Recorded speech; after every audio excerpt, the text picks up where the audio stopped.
It's cookie season. Warm, soft, chewy, crunchy, buttery.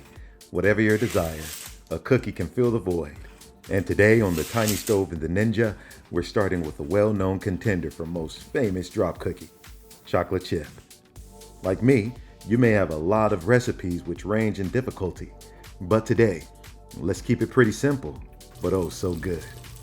Are you ready to make some 1/3 pound cookies? Let's go. First, let's brown some butter.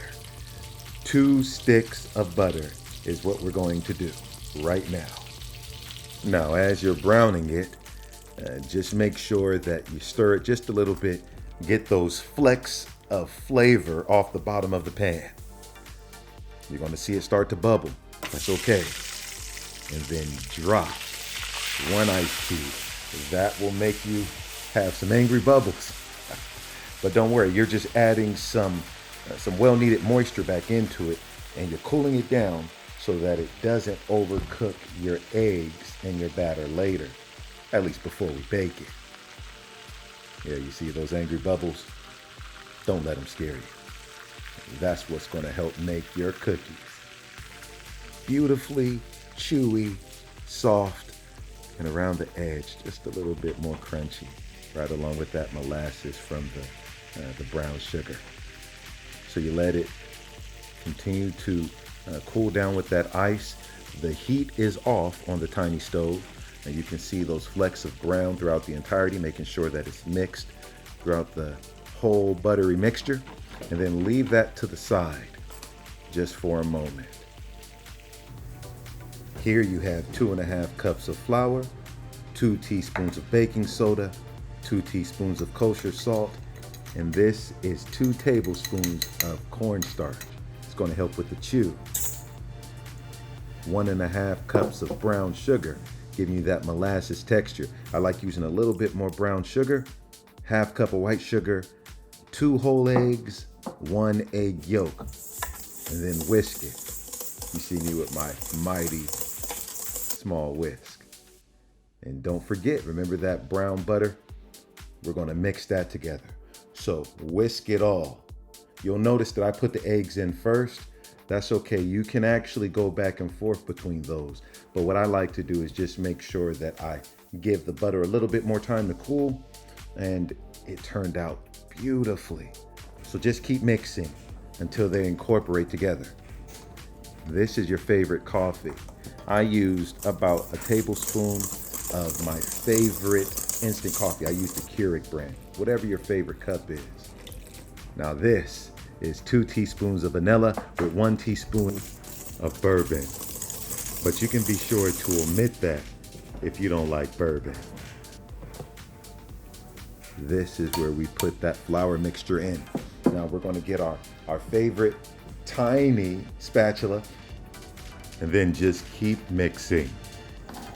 Mix it until it's all incorporated, just until you start seeing some stripes, if you will, of some flour. Because we're not done mixing. Make sure you use a chocolate you like to eat. I had some Jacques Torres dark chocolate left over in the fridge, but I also used the tar. Maybe a little more. Well, maybe a little more. Hold on. There you go. Just a little bit more. So I used a whole bag of guitars and about a handful of my Jacques Torres flat five dark chocolate chips, or dark chocolate. And the flavor is going to be fantastic. But make sure you put plastic over it and you put it in the fridge. Here's the trick. I only left this in the fridge for about a half hour, just enough to chill. But the longer you leave it, the more the flavor will meld. So here you see me bringing it back out. This has been in the fridge for 30 minutes. What are we gonna do? Remember when we told you it was gonna be 1/3 pound? Well, those are 5.33 ounces. Do the math. I had to, just to make sure. 5.33 ounces. And they're gonna be fantastically large. And now you can see them fresh out the oven. You lift them up, drop them down. You can see how ever so slightly they spread out. Now let's zoom in just a little bit. Just see that flake salt, that Maldon. It is just going through all the different, you could say, mountain ranges on the cookie. And they're just nestling in. And as they begin to cool, the Maldon will really start to meld even more closely with the cookie. But now let's get into our Shaky B-Roll. Get some up close shots. You can see the Jacques Torres dark chocolate, the different rounds, they're starting to poke up a little bit. And you can see the flecks.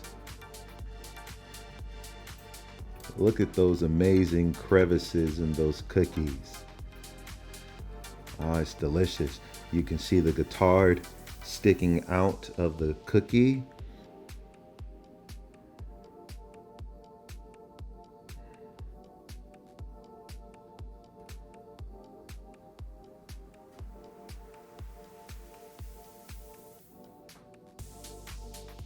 We've seen the exterior. What do you think about the interior? What do you think that might look like? Well, let's just take a moment to enjoy.